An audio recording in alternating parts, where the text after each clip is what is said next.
بسم اللہ الرحمن الرحیم۔ السلام علیکم ورحمۃ اللہ وبرکاتہ۔ عابد راجہ چینل کی طرف سے آج میں اپنے دوستوں کو رسول اللہ صلی اللہ علیہ وآلہ وسلم کا ایک بہت ہی پیارا فرمان بتاؤں گا۔ اس سے پہلے میں اپنے تمام دوستوں سے گزارش کروں گا کہ اس ویڈیو کو آپ نے آگے ضرور شیئر کرنا ہے۔ تو شروع کرتے ہیں۔ بسم اللہ الرحمن الرحیم۔ پیارے رسول اللہ صلی اللہ علیہ وآلہ وسلم قبرستان تشریف لائے اور فرمایا، تم پر سلام ہو اے ایماندار گھر والو، اور ہم اگر اللہ نے چاہا تو تمہیں ملنے والے ہیں۔ میں چاہتا ہوں کہ ہم اپنے بھائیوں کو دیکھیں۔ صحابہ نے عرض کی، یا رسول اللہ صلی اللہ علیہ وآلہ وسلم، کیا ہم آپ کے بھائی نہیں ہیں؟ آپ صلی اللہ علیہ وآلہ وسلم نے فرمایا، تم میرے ساتھی ہو اور ہمارے بھائی وہ ہیں جو ابھی تک نہیں آئے۔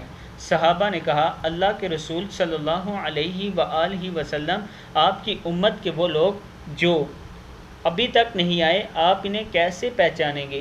آپ صلی اللہ علیہ وآلہ وسلم نے فرمایا، یہ بتلاؤ، اگر ایک آدمی کے ایسے گھوڑے جن کی پیشانیاں اور ٹانگیں سفید ہوں اور خالص سیاہ رنگ کے گھوڑوں کے درمیان ہو، کیا وہ اپنے گھوڑوں کو نہیں پہچان لیں گے؟ صحابہ نے عرض کی، کیوں نہیں یا رسول اللہ صلی اللہ علیہ وآلہ وسلم؟ آپ نے فرمایا، میری امت کے بعد میں آنے والے وہ لوگ بھی اس حال میں میدان محشر میں آئیں گے کہ وضو کی وجہ سے ان کی پیشانیاں اور ہاتھ پاؤں روشن ہوں گے، اور میں حوض کوثر پر ان کا میرا سامنا ہوگا، یعنی پہلے پہنچے ہوئے ہوں گے۔ صحیح مسلم کتاب کا والا یہ موجود ہے، آپ دیکھ سکتے ہیں۔ دوستو، ہر ٹائم اللہ تعالیٰ سے دعا کیا کریں کہ اللہ تعالیٰ حوض کوثر پر ہمیں اپنے نبی کا سامنا کرائے اور ہم حوض کوثر پی سکیں۔ اس ویڈیو کو آپ دوستوں نے آگے ضرور شیئر کرنا ہے۔ السلام علیکم ورحمۃ اللہ وبرکاتہ۔